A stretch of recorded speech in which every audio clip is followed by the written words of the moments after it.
एक sports car own करना हर किसी का सपना होता है, लेकिन हर कोई 50-60 लाख या करोड़ों रुपए एक स्पोर्ट्स कार पे नहीं लगा पाता और इंडियन रोड्स पे स्पोर्ट्स कार प्रैक्टिकल होती भी नहीं है।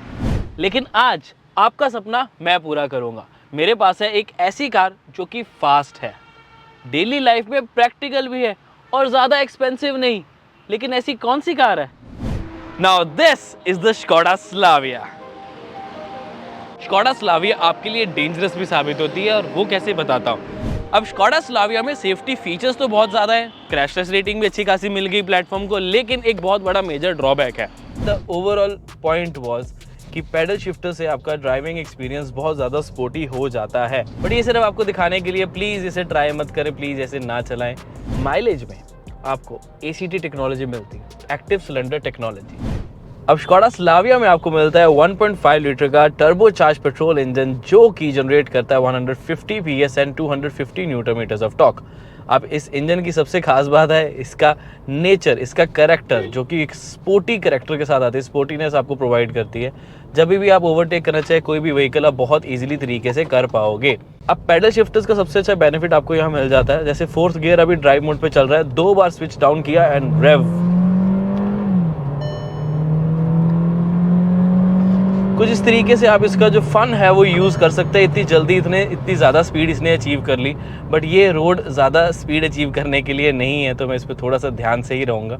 But the overall point was कि पैडल शिफ्टर से आपका ड्राइविंग एक्सपीरियंस बहुत ज़्यादा स्पोर्टी हो जाता है और फन टू ड्राइव एलिमेंट आपका काफ़ी ऐड होता है। आवाज़ भी अच्छी लग रही है, आवाज़ आई होप आपको सुन भी रही होगी।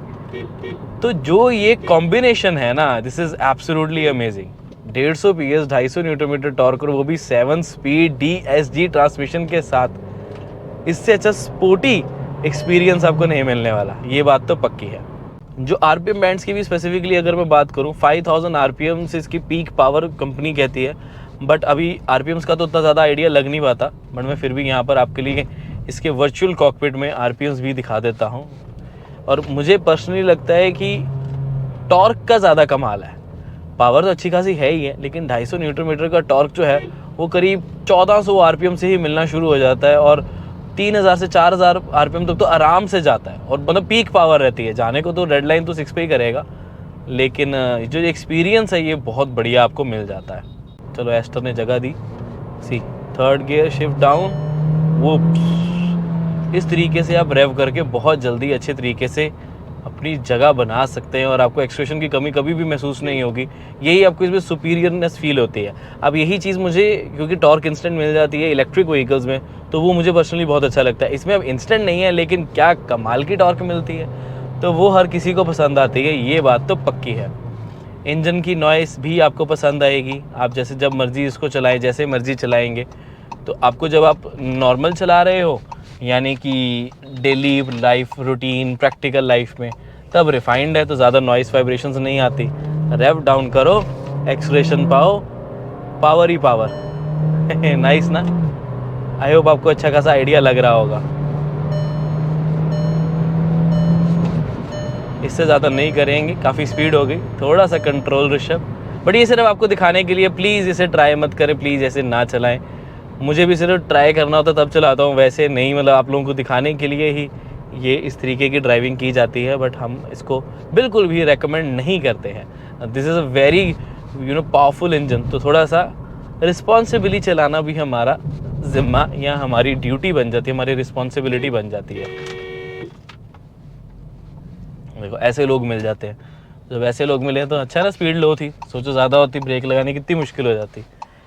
और स्लाविया में सेफ्टी फीचर्स हालांकि बहुत है, बट एक बहुत बड़ी कमी जो मुझे महसूस होती है वो ये है कि इसमें आपको ड्रम ब्रेक्स मिलती है रियर में। और अभी देखिए ये मैनुअल मोड था, अभी इसी को मैं ड्राइव मोड पे स्विच कर दिया, अगर आप MID देख पा रहे हैं इसकी, और इसी को स्पोर्ट्स मोड में कर दिया। उसमें बस ये गियर थोड़े लेट शिफ्ट करेगा, तो हायर RPMs पे शिफ्ट करेगा, जो ऑटोमेटिक में मेरे को अगर स्पोर्ट्स मोड चाहिए, तो अगर मेरे को पैडल शिफ्टर यूज़ नहीं करने।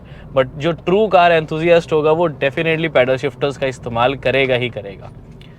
ग्राउंड क्लियरेंस भी 179 mm की मिल जाती है, तो स्पीड ब्रेकर्स में मुझे ज़्यादा दिक्कत नहीं आती है, टेंशन लेने की ज़रूरत नहीं होती है, एक अच्छा एक्सपीरियंस मिल जाता है। हाँ, बट ऑफ कोर्स निकालना तो स्लो ही है। यूजुअली सेडान्स में जो ग्राउंड क्लियरेंस होती है वो थोड़ी कम ही होती है, बट इसमें फिर भी सही है। कॉर्नरिंग भी आपको स्टेबल मिल जाती है, स्टिफर सस्पेंशन है, रेव करके जाना चाहो कोई दिक्कत नहीं आती है।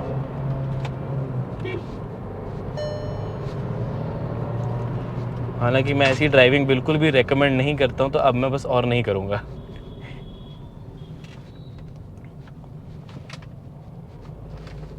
वापस इसको नॉर्मल ड्राइव मोड पे कर लेते हैं। This is sports mode, this is drive mode. तो अब ये स्मूथ एंड रिफाइंड हो गई। फटाफट इसने 5th गियर पे कर लिया। मैं होता तो 3rd गियर पे रखता स्पोर्टीनेस के लिए, बट हाँ अभी हम इसको नॉर्मली ही चला रहे हैं। अब ये तो हो गए फन टू ड्राइव एलिमेंट इसके, लेकिन मैं बात कर रहा था प्रैक्टिकल भी है, तो वो बता देता हूँ।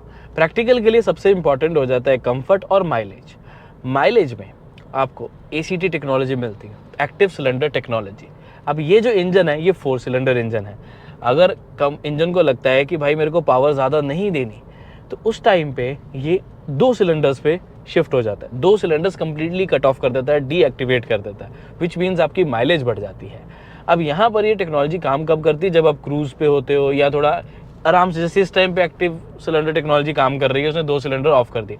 जरूरी नहीं कि हाईवे पे जब ज़्यादा स्पीड करो तभी, नॉर्मल स्पीड भी कर रहे हो आप, ज़्यादा रैपिड एक्सप्रेशन नहीं कर रहे, तो इंजन को लग रहा है कि यार मेरे 2 सिलेंडर भी काम अच्छा खासा कर लेंगे, क्या जरूरत है 150 PS और 250 न्यूटन मीटर टॉर्क की। तो उस टाइम पे 2 सिलेंडर्स डीएक्टिवेट हो जाते हैं, माइलेज आपकी बढ़ जाती है, इंजन भी खुश, आप भी खुश, आपकी जेब भी खुश। माइलेज कितनी बढ़ जाती है वो बता देता हूँ। 18.41 किलोमीटर पर लीटर की माइलेज कंपनी क्लेम करती है, बट जिस हिसाब से हम इसको 3-4 दिनों से चला रहे हैं, एक्सपीरियंस किया है, सिटीज़ में आपको 15 kmpl की माइलेज, हाईवेज पे आपको मिल जाती है 22 किलोमीटर पर लीटर की अप्रॉक्सीमेट माइलेज, और साथ में ऑफर की जाती है अगर आप इसको बहुत अच्छे से चलाओ तो 23-24 kmpl भी हाईवे पे आपको मिल जाएगी। और इंटरेस्टिंग बात पता है क्या है? जब आप इसको चलाओगे एक हाई स्पीड पे, सिटी पे, एक पैडल शिफ्ट यूज़ कर रहे हो, पूरे 4 सिलेंडर्स का यूज़ कर रहे हो, सब कुछ चल रहा है, तो 10 to 11 kmpl की माइलेज आपको तब भी दे देगा।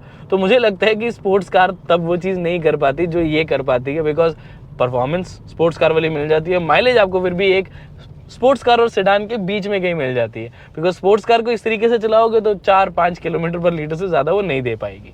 तो ये तो हो गया प्रैक्टिकल पॉइंट माइलेज का। अब कंफर्ट की बात कर लेते हैं।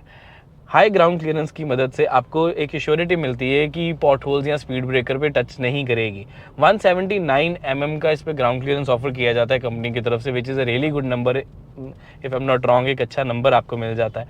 एंड साथ के साथ आपको ऑफर किया जाता है एक, अब क्योंकि सेडान है तो हाइट ज़्यादा नहीं है, तो बॉडी रोल काफ़ी कम हो जाता है, और उसमें हेल्प करती है इसकी सस्पेंशन। स्टिफर सस्पेंशन है तो कंट्रोल्ड रहती है, स्टेबिलिटी रहती है, कॉन्फिडेंस आपका पूरा बरकरार रहता है। अब अगला पॉइंट आ जाता है इसका। अब मैं जैसे कंफर्ट और उसकी बात कर रहा हूँ, तो आर्मरेस्ट मिल जाती है, इवेंट आपको प्रॉपर डेड पेडल मिल जाता है, गर्मियों के लिए आपको वेंटिलेटेड सीट्स पे मिल जाती है। तो ये सारी चीज़ें इस व्हीकल को और ज़्यादा बेहतर बना देती हैं। अब एक बहुत बड़ा major concern, safety. Skoda means sedan and Skoda also means safety. अब मेरा मानना ये है कि अब कुशाक देखो, अभी अभी इसकी सेफ्टी रेटिंग हुई है और सेम प्लेटफॉर्म है इसमें, क्रैशलेस रेटिंग में उसको 5 स्टार सेफ्टी रेटिंग मिली है, no that's a really impressive number, और सेम प्लेटफॉर्म ऑफ कोर्स यहाँ यूज़ किया गया तो 5 स्टार रेटिंग यहाँ पर भी अप्लाई हो जाती है।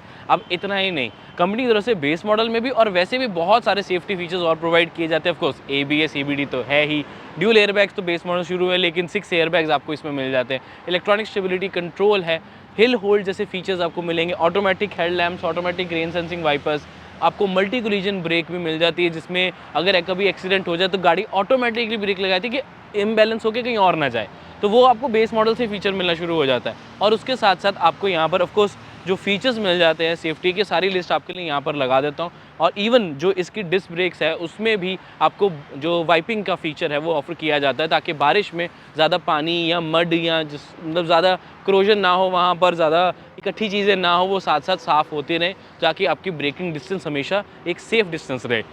लेकिन एक नहीं, बहुत सारी कमियां भी हैं इस गाड़ी में, वो बता देता हूँ।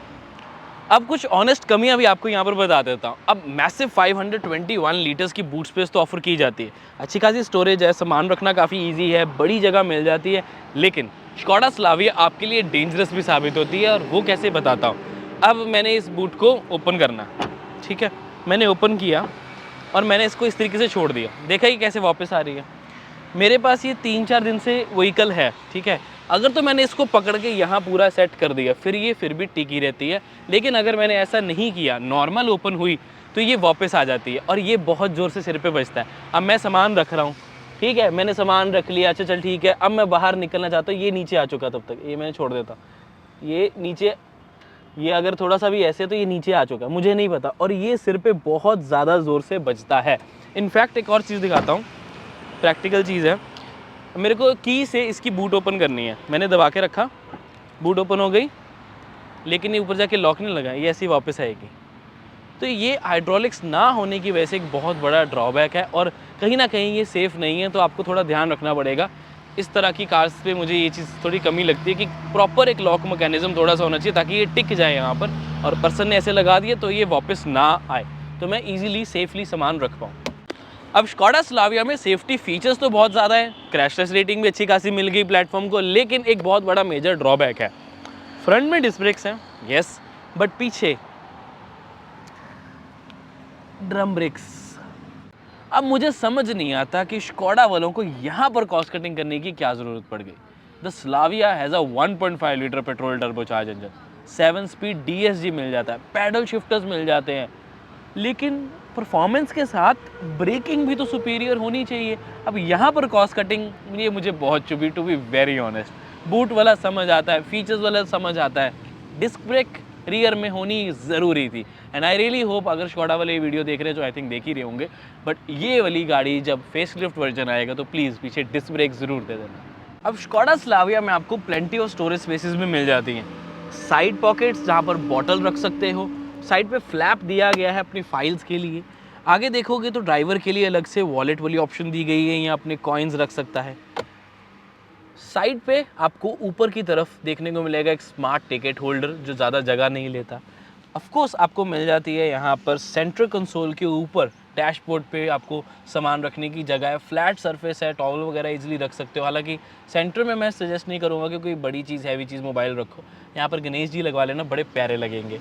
नीचे की तरफ आपको गियर नॉब के पास वायरलेस चार्जिंग मिलेगी, गियर लीवर के पास, और स्टोरेज भी एडिशनल मिल जाती है। सेंटर में आपको कप होल्डर्स भी ऑफर्ड है, आर्मरेस्ट है, आर्मरेस्ट के नीचे भी स्टोरेज अवेलेबल है। कूल्ड आपको ग्लव बॉक्स ऑफर किया जाता है जो कि decent amount of storage space मिलेगी, और साथ के साथ रियर AC वेंट्स के नीचे की भी आपको थोड़ी सी स्टोरेज मिलती है। कप होल्डर्स और रियर आर्मरेस्ट भी ऑफर की जाती है। सीट पॉकेट्स अगर आप देखोगे वहाँ पर भी फ़ोन की स्टोरेज अलग है और मेजर स्टोरेज अलग से है, और पिछली सीट्स के पास भी जो स्टोरेज है डोर्स के ऊपर वो भी आपको प्लेंटी मिल जाती है, और बूट स्पेस तो 521 लीटर्स की है ही। और साथ में ड्राइविंग के लिए भी आपको डेड पेडल ऑफ़र किया जाता है, आर्मरेस्ट ऑफ़र की जाती है। कंफर्टेबल सीट्स आपको दोनों ही मिलेंगी, फ्रंट वाली क्योंकि वेंटिलेटेड सीट्स भी प्रोवाइडेड है। क्रूज़ कंट्रोल आपको बहुत यूनिक जगह पे मिलता है और एक कन्वीनियंट फीचर है। म्यूज़िक के लिए आपको 8 स्पीकर्स मिल जाते हैं, और वो भी आपको 200 वॉट के हैं, ये शायद ही हर कोई आपको नहीं बताता। 8 इंच की एंड्रॉयड ऑटो एप्पल कारप्ले वाली टच स्क्रीन है, और साथ में बात हो ही रही है फीचर्स की और कंफर्ट की, कन्वीनियंस की, तो सनरूफ भी ऑफर्ड है। Electric sunroof anti pinch technology के साथ आती है। It drives like a sports car, it looks like a sports car. कुछ कमियां ज़रूर हैं, बट मुझे ऐसा लगता है कि एक ट्रू कार एंथुसियास्ट के सारे सपने यहाँ पर पूरे होते हैं। मेजरली इसमें जो मुझे अच्छे लगे वो इसका इंजन और ट्रांसमिशन का कॉम्बिनेशन है, और paddle shifters they are just cherry on the cake, या सोने पे सुहागा। फीचर्स डेफिनेटली आपको काफ़ी मिल जाते हैं, कुछ कमियां ज़रूर लगती है, लेकिन लुक्स में 16 इंचेस के इसके alloy wheels absolutely amazing, LED tail lamps, LED head lamps, sharp crease lines, 2 spoke steering wheel looks absolutely amazing. अब ये सारी चीज़ें इसको काफ़ी ज़्यादा स्पेशल बना देते हैं। It's the Slavia, it's simply clever, isn't it? सही कह रहा हूँ ना? अब मेरा ये मानना है कि स्कोडा स्लाविया अगर आप परचेज करते हो तो आप एक ट्रू कार एंथुसियास्ट कहलाओगे पूरे, बिकॉज 20 लाख में अगर एक स्पोर्ट्स कार सोच रहे हो तो this is the right choice for you, 100% undoubtedly.